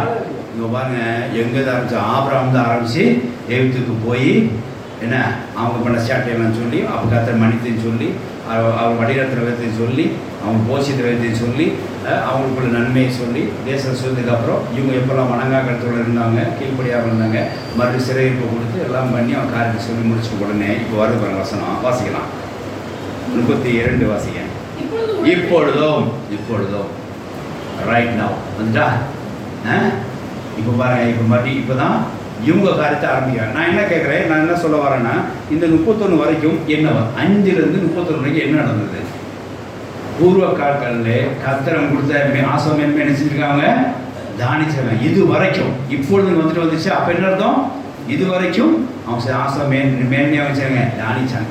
அவரை அழைத்து இப்படி பண்ணி அப்படி பண்ணி நாங்கள் தப்பு பண்ணாலும் நீங்கள் என்ன செய்யலை, கிருபையும் இறக்கம் உள்ளவர்னால என்ன செய்யலை, கைவிடலை அப்படின்னு சொல்லி என்ன செய்யலை. இப்போ தான் பாயிண்ட் வைக்கல உடன்படிக்கை வாசிக்கலாம்.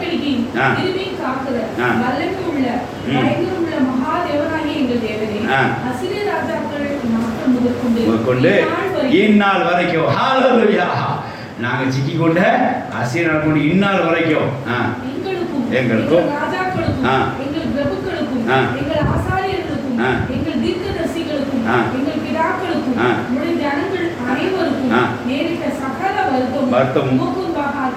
அற்பமாய் காணப்படாது. ஹல்லேலூயா. நாங்கள் பட்ட கஷ்டம்லாம் உங்களுக்கு முன்னாடி அற்பமா இருக்கக்கூடாது, அது பெரிய விஷயமா எடுத்துக்கணும்னு சொல்லிட்டு தான் இப்போ ப்ரேயர் எங்கேருந்து ஆரம்பிக்கு 36 மறுபடியும் இன்றைய தினம் வாசிக்கலாம். 36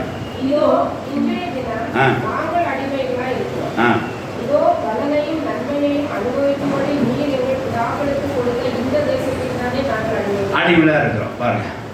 இப்போ எல்லாம் பண்ணி இப்போ நாங்கள் இருக்கிறோம், சிறையை தப்பிச்சு வந்து இங்கே இருக்கிறோம். இந்த இடத்துல நீங்கள் கொடுத்த தேசம் தான், ஆனால் நாங்கள் இப்போ என்னவா இருக்கிறோம், சோதத்தில் அடிமையாக இருக்கிறோம் என்று சொல்லி இக்கட்டில் எங்களை செய்யும் விடுவியும்.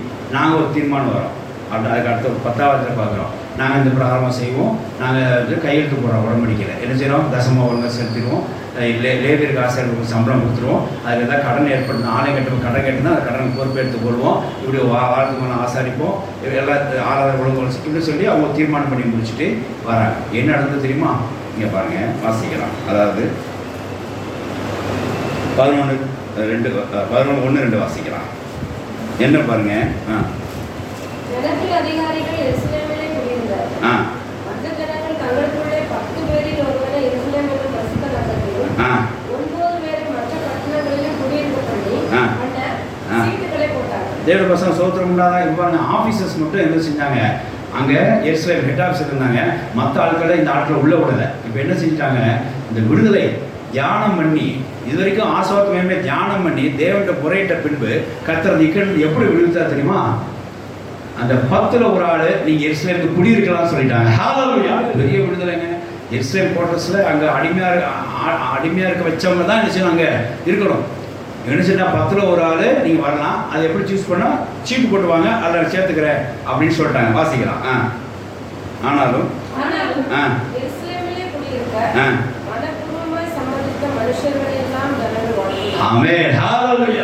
எங்களுக்கு இந்த உரிமையை கொடுத்துக்கா உங்களை என்ன செய்கிறோம், விஷ் பண்ணுறோம், வாழ்த்துக்கிறோம் என்று சொல்லார். கடைசி பென்யமின் கோத்திரத்தாரும் யூதா கோத்திரம் தான் என்ன செஞ்சாங்க, எருசலேமில் முடியாங்க. மற்றவங்க நாங்கள் இங்கே இருந்துடுறேன், எங்களுக்கு போதும் அப்படின்னு சொல்லி சொல்லிட்டாங்க. கர்த்தர் சோத்திரம் உண்டாதாக இப்போ இதில் விடுதலை உண்டா என்ன கூட ஒரு சுதந்திரம் கிடைக்கப்பட்டது. நாம் கர்த்தர் நம்ம கொடுத்த ஆசை மேன்மையை நாம் தியானிக்கலைன்னா நாம் இக்கட்டில் இருப்போம். நமக்கு சுதந்திரம் பறிவேடும். நாம கொடுத்த தேசத்துல நம்ம இக்கட்டில் இருப்போம். நாம கொடுத்த தேசத்துல நம்ம கொடுத்த ஆசீர்வாதத்தை நம்ம அடிமையா இருப்போம்.